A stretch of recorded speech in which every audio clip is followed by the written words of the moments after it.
The room is quiet enough to hear the reels settle. A soft motor turns. A voice arrives close to the ear.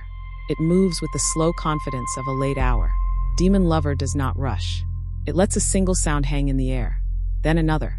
The space between them does the work. Your eyes search the walls even though nothing is there. You begin to supply the picture from memory and fear. A door. A pause. A word that lands and does not leave. This is the bargain the episode makes. It trades images for attention. It asks for patience. It rewards focus. Tonight we listen with care, note what it does, and test why it still works on a modern ear used to noise. The tape turns. The room feels smaller. The story has already started its work.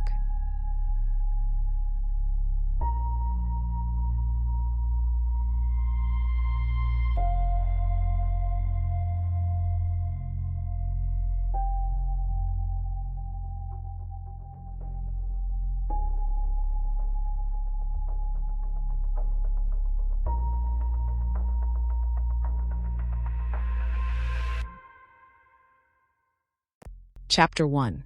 Tuning in the dark. The archive room sits at the back of a quiet floor. A desk lamp throws a circle of light on a metal player. Cardboard sleeves line a shelf in even rows. The reel goes on. The leader tape slips through 2 fingers and settles. A small click. The motor hums. Headphones lift and cover the ears. The first minute is all pace and promise. The host settles the listener. The tone is warm and steady. The words come in clean lines with no hurry. The hour feels like a room with the door pulled in.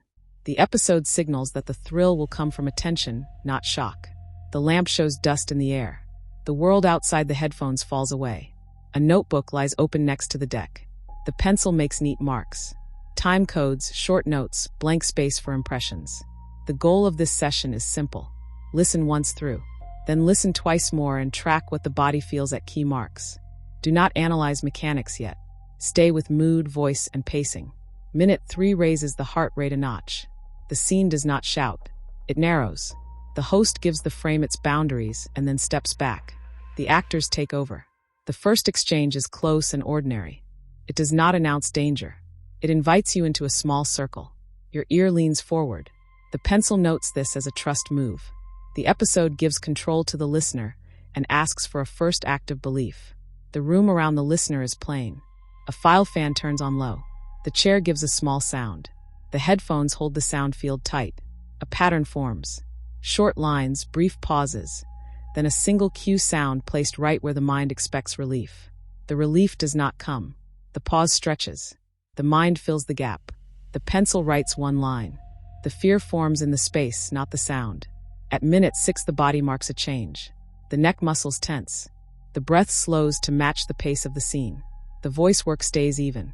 No one screams. No sudden spike. The dread grows from restraint. The pencil writes those words. Restraint builds trust. Trust allows the show to draw the listener to the edge with light pressure, not force. The investigator in the room keeps one eye on the clock. The other eye stays on posture and breath. For beats of silence land between 2 lines. That is a long time in audio. The pause is not empty. It is full of decisions the listener must make. Where are they? Who stands near a door? What waits on the other side? The show does not feed those answers. It lets the ear draft the image from a private store of fear. A note appears on the page. The style chooses intimacy over scale. The microphone placement feels near. The actors never push. The host returns at the edges to shape the path. The voice invites, never insists. The music arrives in held notes, not flourishes. None of this is a technical readout. It is a record of how the pacing asks the body to obey. At minute 10, a simple domestic action takes on weight. A door closes. The sound is not loud. It is definite. The next reply is soft. The mind moves fast to cover the gap. The listener recalls a hallway, a key, a drawn shade. The scene gives you only the hinge of the act. You supply the door, the hand, the face that does not show.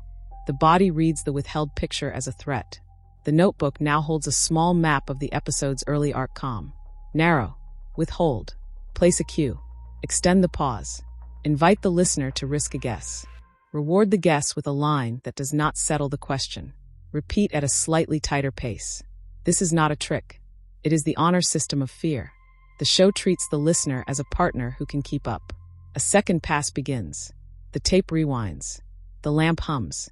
This time the ear tracks rhythm. Lines fall in groups of 3 or 4 before a beat lands. The beats are not all the same length. They feel natural. The pauses lean longer when something unsaid hovers in the room. They shorten when the scene needs momentum. The host returns at measured points to reset the path. Each reset cuts a track through the fog, then steps away. The listener writes a note in the margin. The episode respects the night. It does not flood it. It uses thinking time on purpose. Many modern shows fill every inch. This one leaves room for the mind to move. The feeling is not empty. It is charged. The charge comes from the sense that something waits, and you might hear it if you stop breathing for a count. A third pass focuses on voice. The actors place stress in quiet ways. A word lands flat when a character tries to hide a worry. A small rise on a common phrase signals pressure. There is a pattern of stepping toward and then away. The voices never tell you what to fear. They keep living and let you find it. The pencil notes, again, restraint. The trust holds. There is a temptation to name the parts, to jump ahead and call out methods and famous hands. That is for later chapters. Today the work is to feel the timing and report what it does to the body. The record shows a steady build without big spikes. The mind stays busy. The ears stay alert for small changes. The hour asks to be taken slowly. The archive room gives a helpful control. There are no screens in view, no news feeds, no extra light. The mind has only the sound and the facts of the room. The chair, the desk, the shelves, the hum. The headset keeps the world close. This is the natural home field for radio horror. It thrives in a contained space with a single point of attention. The session adds a quick experiment. The headphones lift. The room speakers come on at a low level. The episode feels thinner this way. The sense of presence fades. The voices seem farther away. The door that closed before now sounds like a random household noise. The lesson is plain. Intimacy is a tool in this form. Headphones make the scene feel like it happens within arm's reach. The show expects that and writes for it. The notebook adds a list called listener jobs. Picture the room. Track who stands where. Decide if a sound means threat or normal life. Notice when a pause holds more weight than a line. Keep the thread of the host's guidance. None of these jobs require expertise. They require time, focus, and the willingness to sit in the dark without distraction. The show pays that attention back with a steady rise in pressure. Another test follows. The volume drops by a small amount. The fear does not drop with it. This is important. Loudness is not the core driver here. Clarity is. When everything is legible, the mind can make meaning from small moves. The show trusts that. The listener feels respected. The pencil notes that respect is part of the bond between episode and ear. The midway mark arrives. The body has adjusted to the pace. The sense of dread is now a background field. It does not shout. It hums. The notebook page holds a shape like a slow wave. The rise is even. The troughs are not empty. They carry a different kind of force. They let the listener store up questions. The act of waiting becomes the thrill. One more observation lands. The episode uses common life as its frame. Domestic spaces, daily objects, known relationships. This keeps the listener's attention close to home. It also tightens the room. The mind does not have to travel far to make sense of the cues. This speeds the bond between story and listener. It raises the stakes without big plot moves. The fear feels personal because the elements are familiar. The investigator writes a line in the side margin. The first act has taught the rules. The show will not spoon-feed images. It will not punish patience.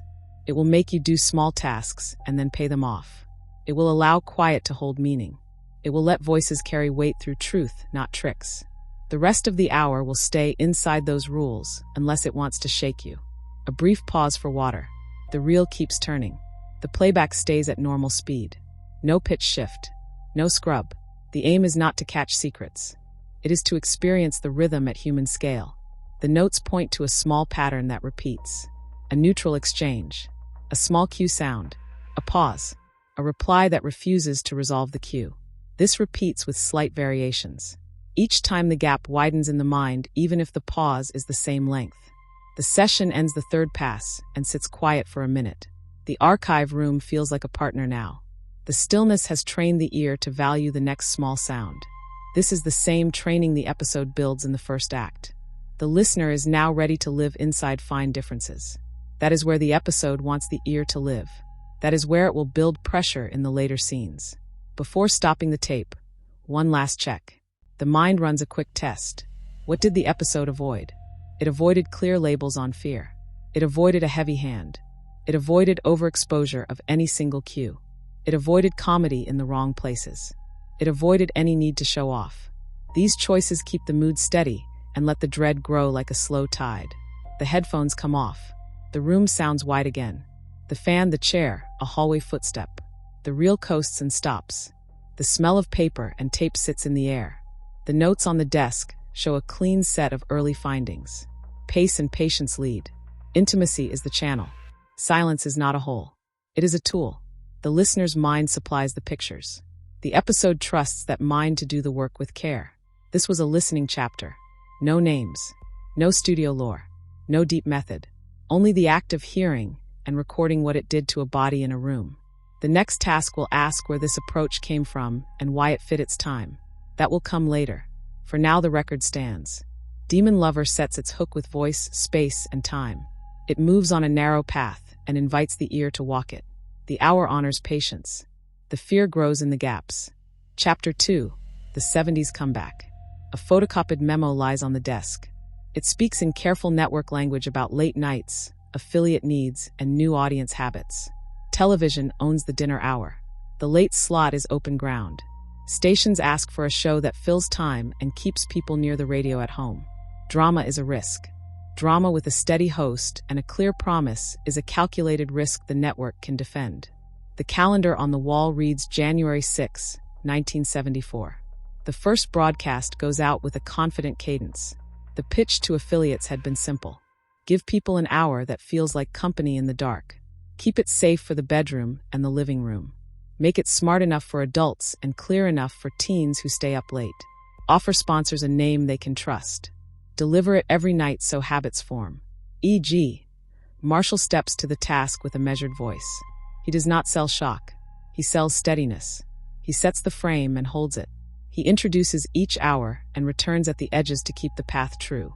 His presence is the bridge between the network office and the household chair. A host with weight allows suspense to sit inside a respectable wrapper. That matters in this decade. Budget sheets from the period tell a sober story. Costs must be predictable. The show will use a tight studio, a rotating cast, and a fast production cycle. Scripts arrive on a steady schedule. Taping follows a weekly rhythm. Stations get reliable delivery. Advertisers see a clean slate with room for spots. The math is simple. If the hour keeps listeners through the breaks, it pays its way. Why bring back radio drama in the 1970s? The answer lives in the way people used their evenings. Not everyone wanted bright screens after the news. Some worked late and needed a soft landing. Some shared rooms and did not control the television. Some preferred a show that let them lie down and close their eyes. A calm voice and a slow build made that choice feel wise, not cheap. Network executives needed a concept that sounded modern without breaking the bank. Mystery Theater did that by leaning on tone and cadence rather than spectacle. The show promised a return to form with present-day polish. It used a known brand in the network name and a known face in the host. It promised a clean hour that would not chase complaints. In a decade of hearings and scandals, reliability had value. The launch plan favored habit. Night after night creates memory. Memory turns into expectation. Expectation turns into routine. Affiliates could plug the same hour across many markets and promote it with a single line. Stations liked that because it made their boards simpler. Listeners liked that because they could count on the company at the same time each night. A small circle drove tone at the start. The brief was simple and strict. Stories should feel close to home. Threats should arise from ordinary life as often as from folklore. The moral frame should be clear. The host should enter like a guide, not a salesman. The opening music should signal mood, then step back. None of this is a craft breakdown. It is the policy backbone that shaped what listeners heard. Himan Brown, a veteran builder of radio drama, pushed the revival forward with stubborn focus. He understood the two audiences the show needed. One group remembered old-time radio. The other had never known it. The hour had to satisfy both. That meant a clear structure and a constant pace. It also meant real care with content. The horror label could not scare off stations or sponsors. Suspense and morality made the safer pitch. Internal notes from affiliates show the early nerves. Will young people care about a voice in the dark? Will urban audiences stay with a slow build? Will the show feel dated next to late-night television? The weekly ratings eased some fears. The letters and call-ins did the rest. People named the host and the hour when they wrote. They spoke about routine. They told the station when they listened. The show had entered real time in real homes. The decade context mattered. After years of public drama and public doubt, private rituals regained appeal. The energy crisis pushed some families closer to home at night. Inflation tightened budgets and nudged people toward low-cost habits. A free show that brought a steady hour of company fit the moment. The network did not need to say this out loud. The schedule said it for them. What about tone? Who decided it? The answer is not one person. It is a set of quiet choices that lined up. A mature host. A tight format. Stories that kept feet on the ground even when a script reached for the uncanny. A promise that the hour would end with a clear closing beat. Those choices gave stations a shield and gave the audience a ladder into the mood. They also kept the show from drifting toward camp. Syndication paths grew as tapes moved beyond the first wave. Some stations aired the hour live. Others shifted it to fit their market. The network supplied clean copy and a clock that made it easy to place ads. That clock did more than sell time. It taught writers and directors how to land beats against the breaks. Again, this is not the craft chapter. It is the fact that business needs shaped the feel of the night. The marketing copy kept things modest. No wild claims. No fight with television. The promise was simple. Turn the dial at a set time, and a trusted voice will be there. That restraint worked in a culture with hard edges. The hour felt like a safe square where suspense could live without spilling over into everyday stress. The show did not try to be counterculture or rebellion. It tried to be solid. Community stations found their own uses for the format. Some aired it as a lead-in to local talk. Some used it as the capstone for a music block. In both cases, the hour did the same job. It held people through a transition point in the night. It kept the board clean. It gave tired ears a path toward sleep that did not feel noisy or empty. E.G. Marshall's persona helped with both coasts and middle markets. He could speak to a city apartment and a small-town bedroom with equal weight. He sounded like the grown-up in the room without a lecture. That quality let the network place the show in a variety of time slots and still keep a single brand voice. Hosts matter in radio. In the 1970s, a single trusted voice could stitch a nation of rooms together. Letters from listeners tell a pattern. Couples listened together after the kids were in bed. Workers listened on late shifts. Students listened with lights low in dorm rooms. A few wrote about long drives on empty roads. The details change. The feeling does not. The hour gave rhythm to the night. The host gave it a face you could hear. Stations needed proof the revival was not a nostalgia stunt. The team supplied volume and consistency. Hundreds of episodes in a tidy window. Reliable segments that fit the clock. A roster of actors who could carry weekly parts without breaking the tone. The delivery showed discipline. That discipline kept affiliates on board. Why did the tone fit the decade? Because it respected fatigue. Not the cheap kind. The deep kind that follows long public strain. People wanted stories that carried risk without chaos. They wanted a voice that could keep panic out of the room while still letting the heart race. Mystery Theater delivered that mix with a straight back and a steady hand. The team kept language plain. The moral edges stayed clear. The endings did not always tie a bow, but they did not sprawl. That choice made the show easier to place in homes with a range of ages. It also helped teachers and librarians who looked for material to support listening skills. The hour was not built for classrooms, but its clarity and tone made it usable there. The comeback also rode on tape culture. Collectors recorded off-air and shared reels. Stations archived for compliance and later ran them again. The network saw a second life in reruns because the format dated more slowly than visual shows. That second life fed the brand and trained future listeners who stumbled on a late broadcast years after the premiere. One more factor sits in the background. Radio keeps you in your life while you listen. You can fold laundry, drive, or lie still. The show counted on that. It did not ask you to stare.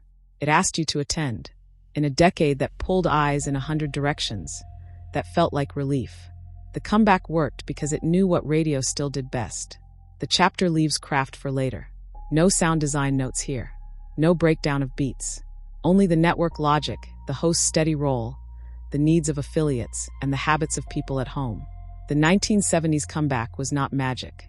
It was alignment, a clear hour, a calm guide, a nation of rooms ready to let the dark feel safe enough for stories. Chapter 3. Anatomy of a Fright. This hour earns fear by design. The script moves in short beats. Each beat shifts pressure a little. Each pause invites the ear to finish the picture. The shape is simple. A neutral moment. A cue. A pause. A reply which refuses to settle the cue. Repeat with slightly tighter spacing. The mind works to close gaps. Tension rises without noise. Dialogue runs on plain words. Sentences stay short. Lines land with clean ends. Actors place stress on single syllables, not whole phrases. Emotion lives in breath and timing, not in volume. Voices sit close to the mic, mouth sounds remain light but present. That closeness makes the room feel small. A whisper pulls the ear forward. A steady tone lets the ear lean in without fatigue. Silence is a tool, not a hole. Pauses arrive in two sizes. Micro rests which last a heartbeat. Full breaths which last long enough to count to 2 or 3. Both carry weight. The short ones clip a thought. The long ones create a question. Foley supports this plan. Foley here means studio sound effects built by hand. Doors, keys, fabric, glass, a match, a chair leg on wood. Each sound is chosen for clarity over flourish. Rooms have room tone under every line. That low bed lets a new sound pop without extra gain. Footsteps run on a few patterns. Slow steps with soft heels suggest control. Fast steps with a flat shoe suggest panic. A single step with no follow-up suggests a presence which does not need movement to hold power. The ear knows these codes even without notes on paper. Object sounds stay exact. A bowl is ceramic, not metal. A latch clicks, not clanks. A new sound never overlaps speech unless overlap is the point. Mixed choices keep voices clear. Fear builds from meaning, not from a messy wall of noise. Music enters with restraint. The sting is brief, 4 or 5 notes, often on a single instrument with a spare echo. Harmony stays simple. No choir, no grand swell. The goal is to frame a mood, then step out. Leitmotif appears in a modest way. One figure for dread, one figure for doubt. Repeats come few and far between. Overuse would dull the edge. Distance preserves tension. When a figure returns, the body hears it as a signal without a label. The clock shapes scene order. Ad breaks arrive on a soft crest, not a crash. A question hangs in the air. The break holds the breath. Return lines reset location and pace in 1 or 2 sentences. No recap beyond one neat line. The plot does not idle. The ear stays engaged. Scripts work from small to large. A domestic space. An ordinary object. A voice with a private worry. No cold lectures on lore. The uncanny creeps in through normal life. Fear feels near because elements feel familiar. Pressure rises by subtraction. Fewer words. Longer rests. Fewer people in the room. The listener's job grows. Picture placement, proximity, intent. The show pays each effort with a tiny answer which raises a fresh question. The host controls the border. Entry sets scale. Exit sets a moral or leaves a void which feels earned. Presence stays steady. Voice never winks.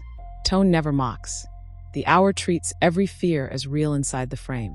Scene blocking on audio follows a clear map. Left, center, right, near, mid, far. A door swings from a fixed side, so the ear learns the room. Once the map sits in memory, a new sound from an unmapped corner lands with force. Surprise feels fair, not cheap. Dynamics live in inches, not miles. A soft line moves to softer. A sting rises 1 notch above speech, not 3. A single loud hit appears rare and precise. Overuse would teach the ear to brace. Restraint keeps shoulders low until a true turn arrives. Pronouns matter. He, she, you. Direct address pulls the ear into the scene. Second person use sits light and brief. One well-placed you can change a breathing pattern on the listener's side of the speaker. Props carry meaning. A key which sticks. A note which rustles. A ring which slides across a table. Each sound anchors a choice or a secret. The ear holds those anchors across scenes, which builds a private index of risk. Time cues are concrete. Morning light never appears on audio, so lines mention clocks, meals, or routines. Night holds car tires on wet roads, house plumbing, or a far train. These pieces give the mind tools to build a clear timeline without an on-air lecture. Flashbacks run narrow. A short sonic frame sets the shift. A filter, a thin bed of tape hiss, a quick musical marker. Then back to present with a clean cut. The effect is not nostalgia. It is memory under pressure. Phone scenes avoid long monologues. One side speaks. The other side breathes, shifts weight, or taps a pencil. The mix places the phone voice slightly filtered, not crushed. The human on the near side drives the emotion. Crowd sound stays sparse. A hallway with two voices carries more tension than a full lobby.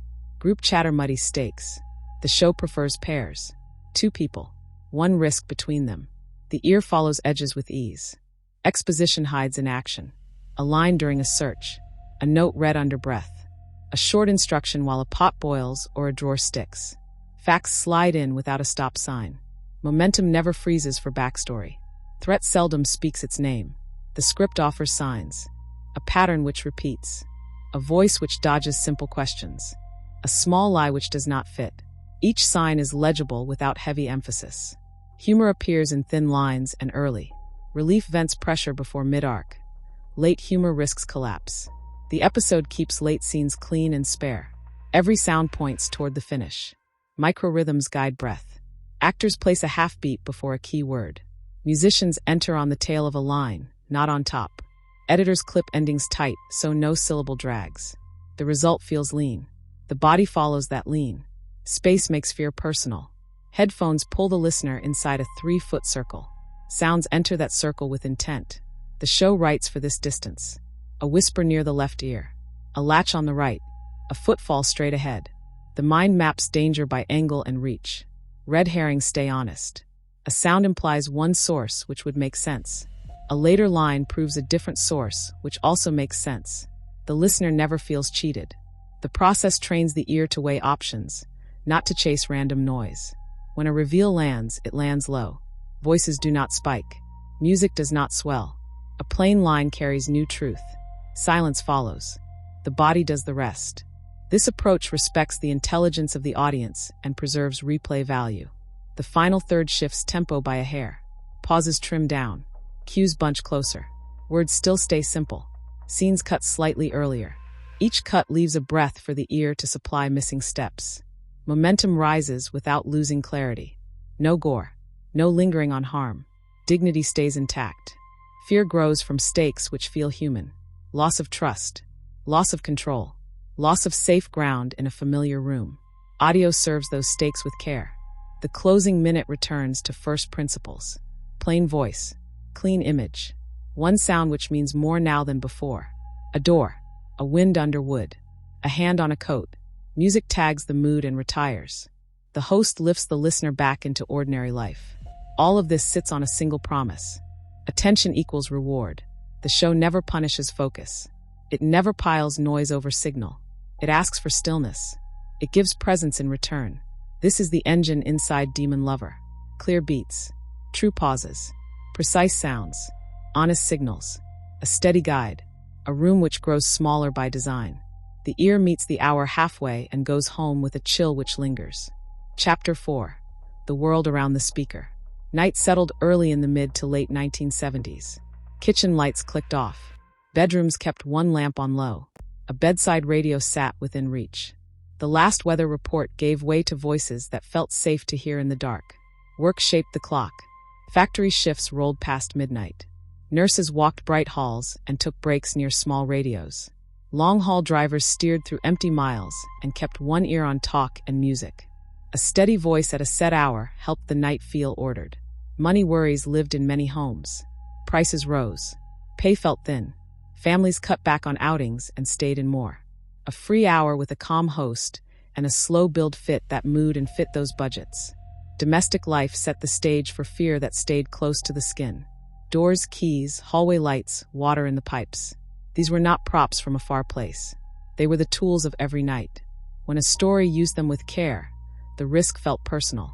Pop culture brought the uncanny into the living room. Paperbacks with haunted houses stacked on end tables. Big films about possession filled headlines. Talk shows took callers who wanted to describe dreams, cards, and signs. The line between faith, folklore, and entertainment blurred for a while. Radio sat in the middle of that mix. It did not need a big effect to feel near. It needed a pause, a breath, a small sound in a mapped room. The ear made the rest. In that space, temptation and dread could live without gore or spectacle. Family roles shifted. More households ran on 2 incomes. Care routines changed. Some children spent the last hour of afternoon alone until dinner time.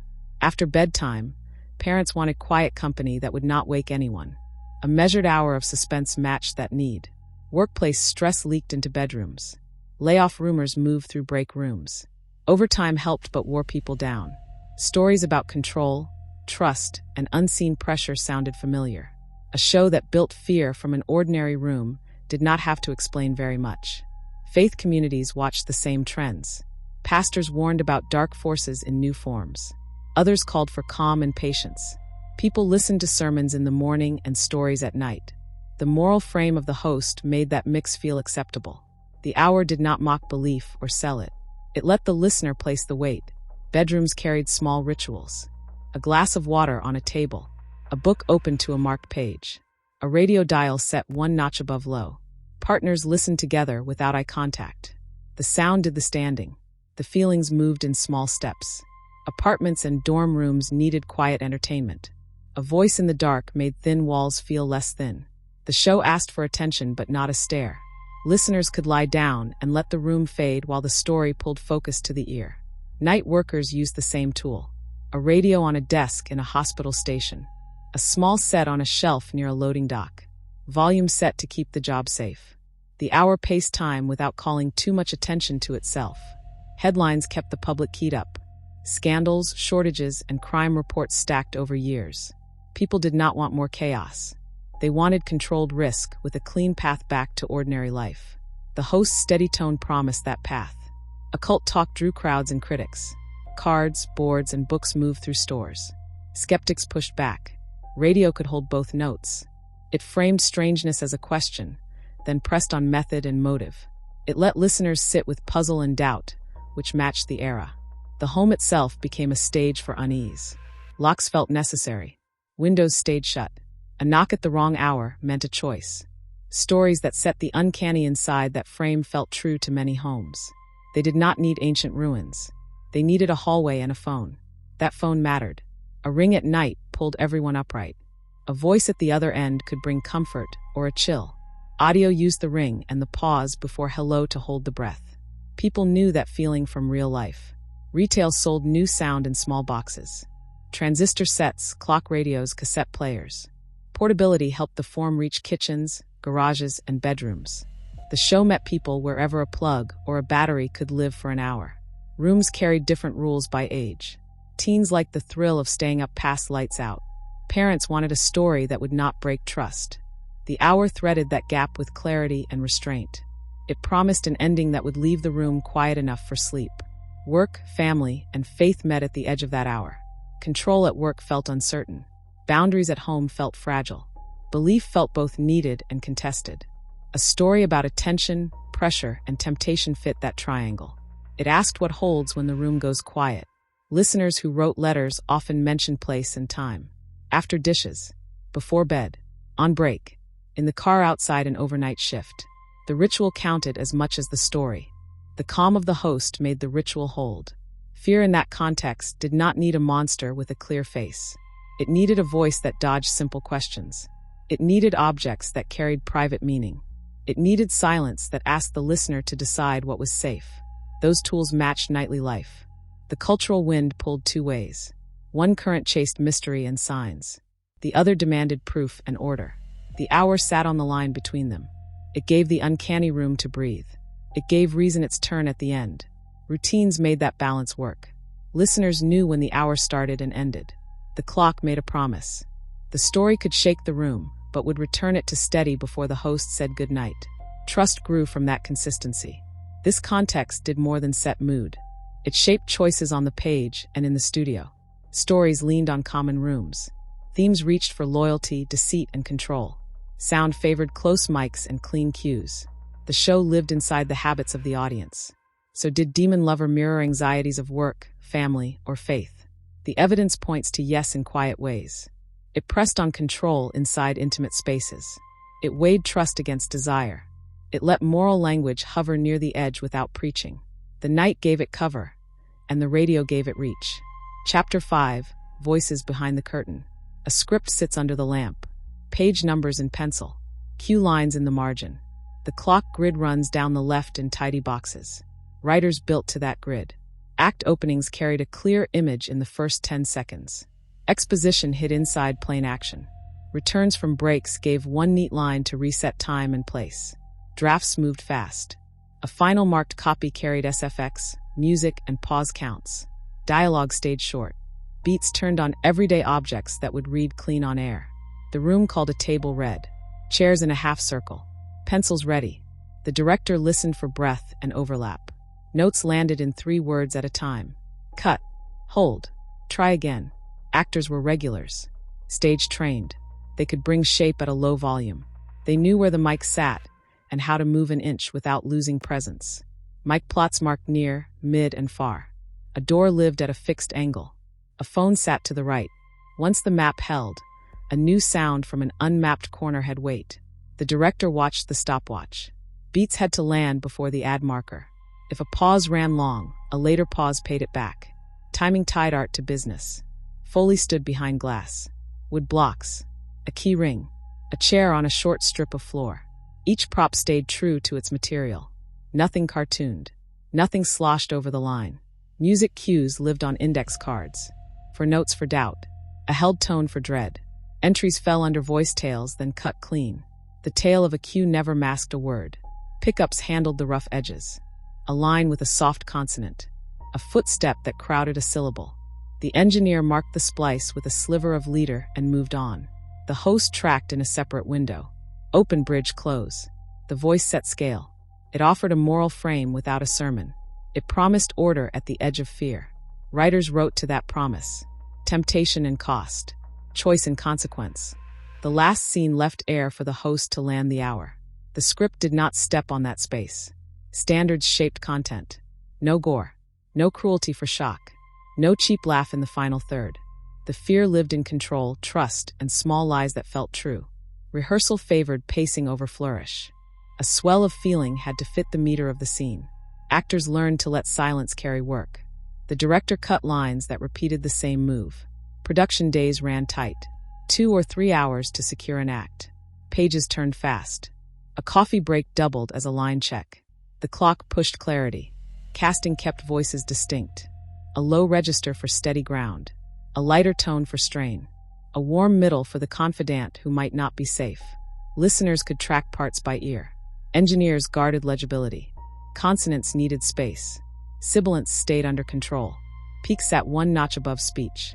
The mix kept the human center clear. Writers learned the clock like muscle memory. First turn by minute 8. Midpoint push by minute 25. A hinge near the last break. The finish left the image plain and strong. Directors kept the room small. No crowd scenes unless the story required 2 lines of texture. Pairs carried most risk. 2 people in a room with a decision between them. The host's closing words arrived last in the day. 1 take if possible. A second if tone needed to soften. The aim was steady company, not a scold. Authorship showed in restraint. The hour sounded like one voice because the rules held. Each hand added craft within that frame. No one reached past the border the host set. How much did authorship shape Demon Lover? A lot in quiet ways. The writer's grid, the director's clock, the actor's inches at the mic, and the host's calm spine met on tape. The piece felt inevitable because each part stayed true to the same narrow path. Chapter 6, Reception, Memory, Afterlife. Stations logged the hour in clean blocks. Program grids showed a late slot with a steady title. Engineers wrote brief notes in margin lines. Signal strength. Spot timings. A caller count if the board lit up after the close. Listener letters arrived in careful script. Some thanked the host for company during long nights. Some named a single scene that stayed with them for days. A few asked for copies. Station staff filed what they could and read the rest in break rooms. Call-ins followed a pattern. People shared where they listened. A kitchen table. A guard booth. A dorm bed with the lights low. The details shifted by town and age. The feeling stayed stable. The hour made the dark feel organized. Newspaper blurbs remarked on the return of drama to radio. Writers noted the host's calm and the tight format. Praise leaned on tone more than plot. The show read as respectable and steady in a noisy decade. Affiliates watched the clock and the board. If phones stayed quiet during the hour, that counted as success. If they rang after the close with short compliments, that counted as proof of reach. Program directors kept the slot. Reruns arrived quickly. The format allowed it. Episodes dated slowly because sound does not age on wardrobe or hair. Stations filled holidays, storms, and schedule gaps with clean copy from the archive. Listeners accepted the encore. Some did not notice. That is the sign of a form built on mood rather than news. Home tapers built a second life. Cassette decks sat under radios and caught the air with a click. Labels carried dates and episode titles when known. People traded copies by mail. A few formed small circles that shared lists. The practice was casual and patient. Libraries and schools used selected hours to teach listening. Students learned to track a scene without pictures. Teachers pointed to pauses and cues. The host's clarity helped. The moral frame made the choice easy in mixed-age spaces. Collectors moved tapes to new formats over time. The motive was preservation. Heat and dust do not care about a label. Copies kept the sound alive when originals failed. The work was quiet and often private. It built a path for later listeners to find the hour. What kept Demon Lover in the rotation was not a single twist. It was the way the episode used attention. The tone stayed even. The fear arose from ordinary rooms. The ending left a clean space for the host to step in and settle the night. That balance played well in rerun and in memory. Families passed the habit on. A parent who once lay awake with a bedside radio later played old recordings in a living room. Children listened on the floor and learned how to hear a room through sound only. Years later, they searched for the same cadence and set their own rituals around it. Night workers wrote about relief. A slow hour with clear lines helped them reset after busy shifts. Nurses and drivers named the voice that closed the hour. They did not talk about plot in detail. They talked about rhythm and about an ending that let them breathe. College listeners used the hour as a bond. Small groups met in lounges and turned the volume low. People who did not share classes shared a time and a voice. The act of listening together replaced the need for commentary. The show did not require debate. It required stillness. Stations sometimes built local promotions around the hour. Simple tags invited listeners to make the slot a habit.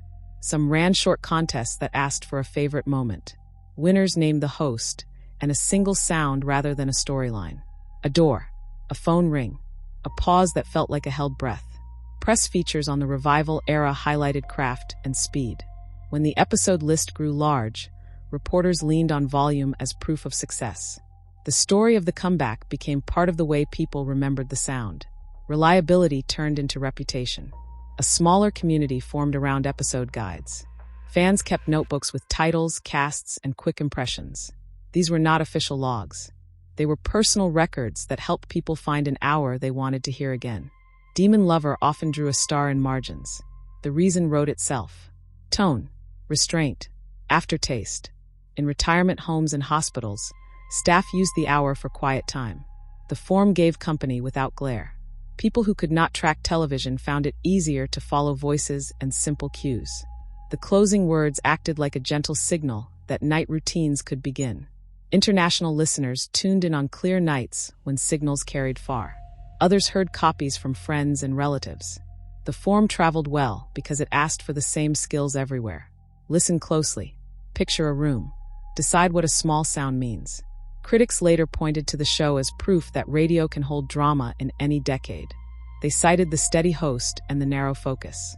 They noted that the very limits of the medium became its strength. When you cannot show, you must place each sound with care. Some episodes faded. Others stayed near the surface of conversation. Demon Lover stayed. It did not depend on a topical hook. It depended on private unease. That kind of unease does not expire. A hallway remains a hallway. A half-truth remains a half-truth. Archive volunteers kept track of copies held by stations, universities, and private hands. The work was slow and careful. Condition notes, source notes, and simple chain of custody lines built trust. Clean transfers owed a debt to that discipline. Rebroadcasts in later years reintroduced the hour to people who had never met the host. The cadence still worked. The room still felt small. A few lines dated in language, but the engine held. The story moved on attention and choice, not on fashion. Merchandise was rare and simple. Program listings, small ads, and occasional mailers carried the name. The lack of clutter helped the show live in memory as a sound rather than a logo. People remembered a voice more than a graphic. Clubs and meetups formed around old radio. Members brought real boxes and cassettes in tote bags. They played short scenes and compared notes on mix and mic. New listeners learned how to hear the difference between a clean transfer and a worn tape. The respect for the form passed from hand to hand. Writers and directors in later decades named the hour when asked about influences. They spoke about patience and trust. They mentioned the lesson that a pause can carry more weight than a loud cue. The episodes served as a reference point for tone and economy. Households that kept recordings noted a pattern in how they played them. Evenings. Low light. Volume set to a level that kept consonants clear. The setting echoed the original use. The ritual seemed to be part of what made the memory last. A few controversies stirred around content in specific markets. Stations handled them with schedule shifts and careful notes. The brand survived because the host's frame remained steady and humane. The show promised suspense within a moral boundary and generally kept that promise. Educators used the episode to teach scene construction with sound. Students marked where each cue fell and how long each pause lasted. They learned how a room map lets a surprise feel fair. They heard how an ending can be plain and still satisfy. Why this one episode? Because it delivers a full experience with minimal parts. A clear voice, a domestic space, a single pattern of cue and reply, a moral edge that does not preach. The result leaves a trace in the body. People remember how they breathed while it played. In private journals, some listeners recorded nights when a hard day required a calm finish. They named the hour as a tool, not a distraction, a way to sit still and let the mind land. The memory tied to that feeling held firm. Stations kept logs for compliance and proof of performance. Those same logs now serve as breadcrumbs for historians who want to place dates and times. They also show how many markets trusted the slot enough to let it run long stretches without change. Collectors maintain index cards with transfer dates and tape conditions. Notes mention oxide shed, splice repairs, and exact running times. The care reads like a quiet oath to keep the hour legible for someone else later. The afterlife of a sound show depends on attention in two eras. The first belongs to the broadcast and the ritual it creates. The second belongs to the people who carry it forward when schedules change. Demon Lover had both. It built a habit in its time. It found caretakers after. What remains is a shared sense that the hour did its work with respect. It asked for focus and gave a full return. It trusted a listener to live inside small sounds. It left room for sleep after the last line. That kind of trust keeps a story in motion long after the reel stops. Chapter 7. From Airwaves to Earbuds. A phone rests on a desk. Earbuds coil beside it. The room is quiet. The same quiet a bedside radio once needed. The medium changed. The rules that worked still work. The first rule is trust. A steady host voice builds a frame the audience believes. The message is simple. This hour will not waste attention. Mystery Theater proved that night after night. Modern shows keep that bond when the voice stays clear, calm, and present. Restraint still carries weight. Short lines, clean beats, pauses placed with care. Loud sound is easy to add and hard to justify. Silence asks the ear to lean in. The 70s team used that fact like a tool. Today the tool remains sharp. Clarity beats scale. A single key on wood tells more truth than a stack of layers. Foley that matches material wins. Doors sound like doors. Paper sounds like paper. The ear decides what matters when the mix leaves room. Domestic stakes travel well. A hallway at night. A voice that dodges simple questions. A choice that changes trust inside a home. These elements did not age out with tape. They live in phones and cars as well as they lived in bedrooms and kitchens. Clock sense matters in on-demand audio too. The show's ad breaks taught writers to land on a soft crest. A question hangs. A breath holds. Then the hour returns and resets clean. Modern chapters and mid-rolls benefit from the same rhythm. The ear likes a hinge it can feel. What should change? File practice and loudness first. A clean master wins over a hot master. Targets vary by platform. Healthy headroom keeps consonants legible on small speakers. Mono checks prevent vanishing voices. Stereo pans stay gentle so earbuds do not tire the listener. Transcripts help more than search. They aid memory and study. They serve people who cannot or do not want to listen at a given moment. Mystery Theater wrote for the ear. A modern team can write for both ear and eye without breaking tone. Credits and sourcing should surface with care. A short spoken line names the people who built the work. Notes hold the rest. That honors labor and gives researchers a trail. It also discourages rumor. The revival era lived on habit and trust. Documentation keeps that habit honest. Dynamic ad systems require tone control. Inserted spots should match the hour's volume and pace. The 70s clock shaped beats around known breaks. Modern tools can do the same if the team sets limits. Sudden jumps undo mood. Caps on level and length protect the field. Music cues benefit from the old rule. Less is more. For notes can mark doubt. A held tone can carry dread. The cue exits before a word begins. The tail does not smear the line. Restraint keeps music from doing the job of story. Room mapping still helps a reveal feel fair. The left wall holds a door. The right wall holds a phone. The center holds the couch. The audience holds that map in memory. A new sound that breaks the pattern lands with force. The listener feels the room move underfoot. Writers can borrow the basic pattern and keep it fresh. A neutral moment. A cue. A pause. A reply that refuses to settle the cue. Repeat with a tighter gap. The mind closes each space and stores a question. Pressure rises even when words stay plain. Performance is inches, not yards. The mic sits close. Actors find the line ending. They let breath carry meaning. They avoid the reach for volume that flattens shape. The 70s cast had stage habits, but radio instincts. The best modern voices learn the same control. Editing follows a simple chain. Cut air that drags. Protect air that holds meaning. Keep tails clean. Remove extra mouth clicks only when they distract. Leave human grain. The listener trusts a voice that sounds like a person in a room. Ethical listening and archiving need clear lines. Fair use allows brief reference, not long lifts. Quotes stay short. Attributions stay present. Claims about living people require care and sources. Mystery Theater wore a moral frame for a reason. Modern shows can carry the same respect.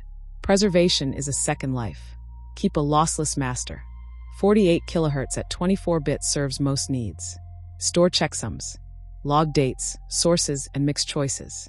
Keep at least 2 backups in different places. Write one plain text note that explains the folder to a stranger in 10 years. Transfers from old media should record what was done. Noise reduction and EQ leave fingerprints. A note that lists settings prevents guesswork later. Clean does not mean sterile. The aim is legibility, not a scrubbed surface. Private collectors still matter. Many copies live in homes and small groups. A friendly process for donations helps material survive. A receipt that lists condition and date builds trust. A scan of paper labels prevents loss of detail. Quiet work saves sound. Teaching with audio benefits from simple drills. Map a room from left to right.